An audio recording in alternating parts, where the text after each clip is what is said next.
The image that history and Hollywood have sold us of Cleopatra is that of a fatal seductress, a queen whose power resided in her beauty and charm. This simplistic narrative, created and perpetuated by her Roman enemies, and it is important to emphasize that they were men, deliberately diminishes the true source of her dominance, her sharp intellect and her unparalleled strategic capacity. This video is not about the myth, it is about the political CEO who stood up to the Roman Empire. Cleopatra's true power lay in her ability to shape perceptions and turn vulnerability into an advantage. It is the ultimate lesson that, for a woman in a position of power surrounded by powerful men, intelligence and strategy outweigh glamour. This is the analysis of her opening move, a checkmate that lifted her from exile and placed her on Rome's map. Cleopatra VII Philopator ascended the throne in 51 BCE, at a moment of extreme fragility.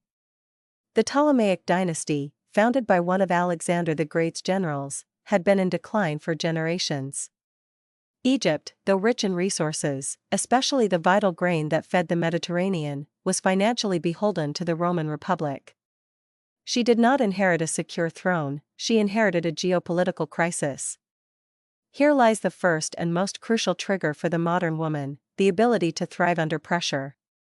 Cleopatra was the only one of her lineage who bothered to learn the Egyptian language, demonstrating a fundamental political strategy, honoring and communicating directly with the people she governed, rather than maintaining the Hellenistic cultural distance. This fluency in at least 9 languages was not a pastime, it was a diplomatic tool that allowed her to negotiate and persuade in any court, a testament to her commitment to strategic excellence and effective communication. Internal instability forced her to co-rule with her younger brother, Ptolemy XIII, and his advisors, who, driven by unwavering patriarchy and a desire to maintain control over the throne, forced her into exile in 49 BCE. At the age of 20, Cleopatra was exiled, her kingdom stolen, and her life at risk. Most people would have resigned themselves to a fate of reclusion or attempted a failed rebellion. Cleopatra, however, saw a strategic opportunity in the crisis of others. Her ace in the hole was the conflict engulfing Rome, the civil war between Julius Caesar and Pompey. Pompey fled to Egypt, where he was murdered by Ptolemy XII's advisors in the hope of pleasing Caesar. Caesar, upon arriving in Alexandria, was outraged by the murder of a Roman citizen, and his former son-in-law. He established himself in the palace, essentially acting as the supreme arbitrator. Cleopatra, in exile, recognized that she needed immediate and exclusive access to Caesar to turn the tide. She knew a formal entry would be intercepted by her brother's spies. Her solution was legendary, but it is its strategic implication that interests us. She had herself smuggled into the palace, rolled up in a rug or, more likely, a leather sleeping bag. What appears to be an act of desperation is, in fact, a masterpiece of political marketing and narrative control. First, she guaranteed access. No one could prevent her from reaching Caesar's presence. Second, she set the tone. Arriving as a surprise gift transformed the meeting from a formal, tense political encounter into a moment of audacity and personal intrigue. She replaced the image of a desperate queen with that of a bold and unforgettable figure. She did not beg for help, she presented herself as the solution to Caesar's problems and, implicitly, as the prize amid the chaos. By employing this tactic, Cleopatra activated the trigger of personal influence over bureaucratic structure, a timeless maneuver. She knew Caesar needed the wealth and stability of Egypt to fund his wars and guarantee the grain supply to Rome. She wasn't just selling her charm, she was selling the economic stability of the most vital province in the Mediterranean, and she convinced him that this stability would only exist under her rule. This meeting was the result of a meticulously calculated strategy, where she used audacity as her shield and intellect as her sword, recovering her throne and subverting the patriarchal expectations that relegated her to the role of a pawn. She proved that, even when forced into exile and stripped of all resources, her greatest strength lay in her strategic mind. This is the core message of the channel: intellect is the ultimate power currency. With the throne recovered thanks to Caesar's intervention, following the Alexandrian War, Cleopatra began the most complex phase of her strategy, the consolidation of power and the creation of a personal brand that blended Hellenistic legitimacy with Egyptian divinity. For the female target audience, this phase is crucial because it demonstrates the art of managing public perception and using personal diplomacy as a long-term investment. Cleopatra was not content to be a client queen, she sought to be a strategic partner to Rome, ensuring Egypt's autonomy and the future of her dynasty. The alliance with Caesar was her first major investment. In 47 BCE, Ptolemy Caesar, better known as Caesarion, Little Caesar, was born. The birth of this son, acknowledged by Caesar as his own, though not officially in Rome, cemented the union on a personal and dynastic level that few client states dared to pursue. The next strategic move was her visit to Rome, the heart of the power she longed to control. In 46 BCE, Cleopatra traveled to Rome and remained there for 2 years. Her presence caused an uproar, not just because of her exoticism, but because of her calculated display strategy. Instead of presenting herself as a supplicant, she stayed on Caesar's property across the Tiber River, receiving senators and important figures. She used the luxury and erudition of Alexandria to create an aura of unattainable power and sophistication. Her presence was a political statement. Egypt was not a province to be annexed, but a civilization and a power with which Rome should reckon. This activated the trigger of ambition and branding within the subniche of female leadership.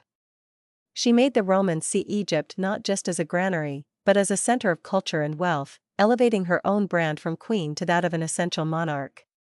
The final flourish was the statue of Cleopatra that Caesar ordered erected in the temple of Venus Genetrix, the ancestral deity of Caesar's family. Placing her statue in a Roman temple was an act of semi-divinization on foreign soil, an assertion of power that shocked traditionalists and elevated her status beyond that of any other foreign ruler. She was, in effect, transforming the alliance into an unequal partnership in her favor.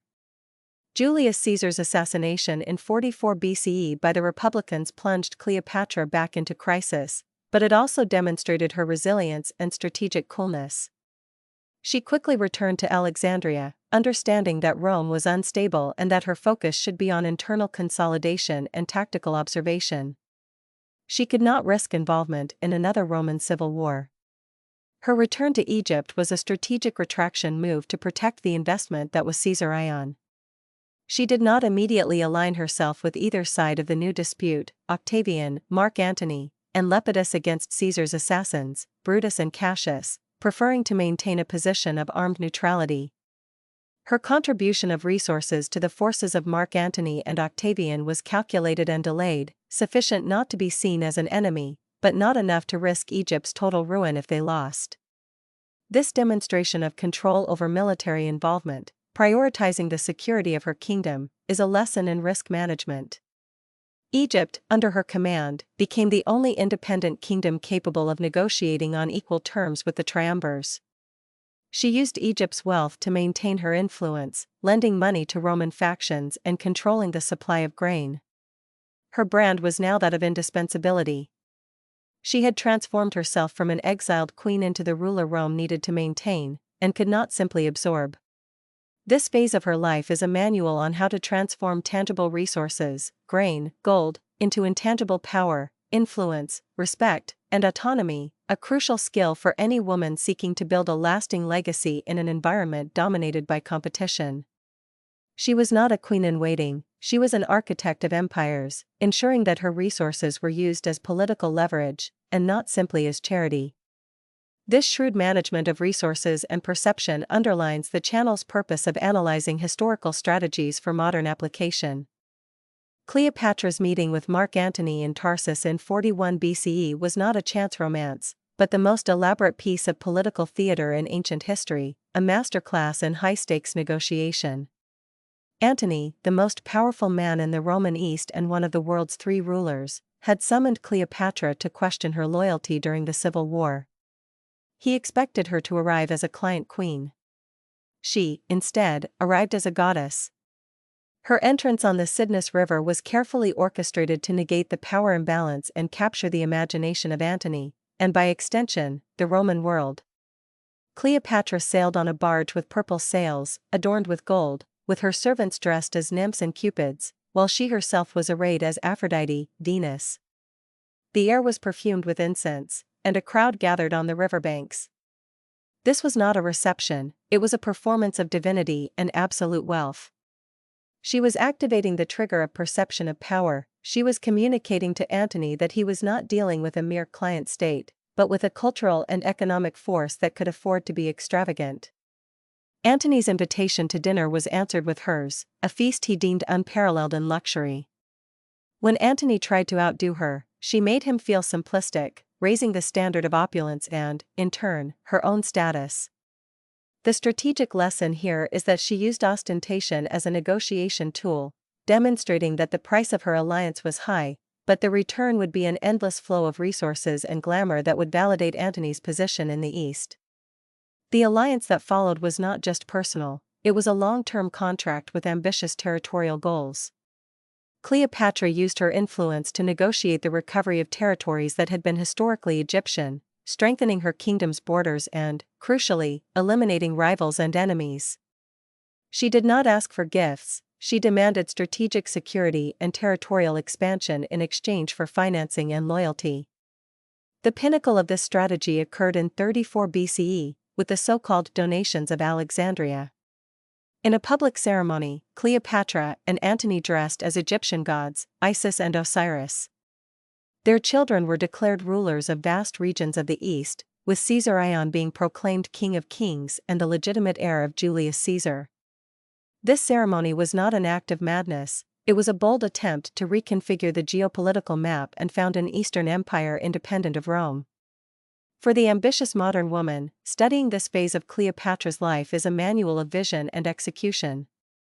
She convinced the most powerful man in the world at the time to use his military might to realize her vision for Egypt's dynastic future.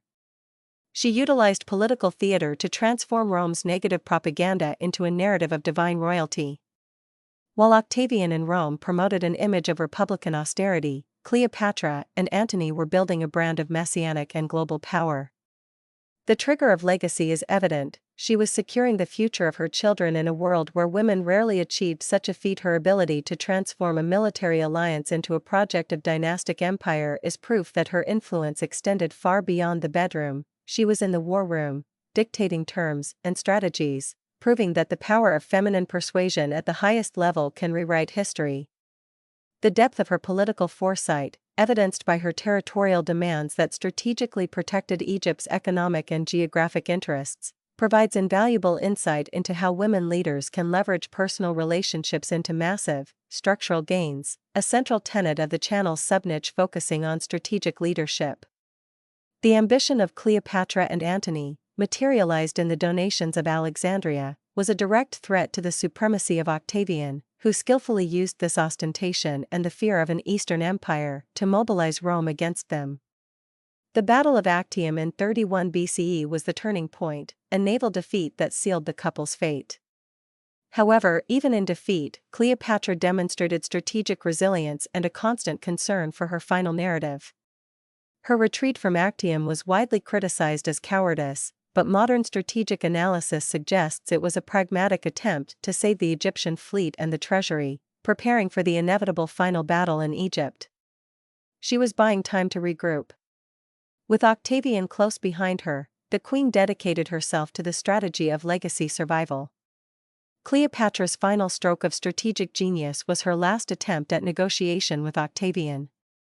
After Antony's death, she met with Octavian. Her final card was to try to persuade him to allow her to continue ruling Egypt on behalf of Caesarion, or, at worst, to secure the future of her minor children. Octavian, however, knew she was too dangerous a strategist to be kept alive. Her final card was to try to persuade him to allow her to continue ruling Egypt on behalf of Caesarion, or, at worst, to secure the future of her minor children. Octavian, however, knew she was too dangerous a strategist to be kept alive. He intended to take her to Rome to be displayed in his triumph, humiliating Egypt and solidifying his victory. Cleopatra's final decision to commit suicide, often romanticized, is, in fact, her most powerful act of control and legacy determination. She not only avoided the humiliation of being exhibited as a trophy in Rome, the most feared fate for any monarch, but also controlled how she would be remembered. She chose to die on her own terms, as an Egyptian queen, alongside her loyal servants, supposedly by an asp, a symbol of divine royalty. She ascended to the pantheon of the gods, immortalizing herself, rather than becoming a footnote in Octavian's history. This final act is the ultimate trigger of autonomy and legacy for the female audience. In a world where she could not control the military battle, she controlled the battle of perception. The outcome of her life and death is the core of our purpose. Cleopatra's story teaches us that lasting female power is not given, it is negotiated, orchestrated, and defended with intellect. She used her brain, her education, and her cultural knowledge to manipulate the world's greatest empire for over 2 decades. She transformed Egypt from a declining state into the center of an Eastern empire, and she forced the most powerful men in Rome to treat her as an equal or superior. Cleopatra is the archetype of the woman who uses strategy as her primary weapon, showing that a leader's true crown lies in her intellect and her capacity for persuasion. Her legacy is a call to ambition for all of us, proving that historical constraints can be overcome through sheer force of will and a meticulously planned political game. Her ability to dictate her own ending, denying her enemy the satisfaction of public humiliation, is the final, powerful lesson in control, a key strategic element we analyze on this channel to empower our modern audience. Her life is a blueprint for seizing agency when external forces threaten to strip it away. If you felt inspired by Cleopatra's audacity and strategic brilliance, and believe that history is a power manual for the modern woman, make sure you are subscribed to our channel. Like this video and tell us in the comments, what was Cleopatra's smartest move, in your opinion? Your interaction helps our content reach more women around the world. Until the next power analysis.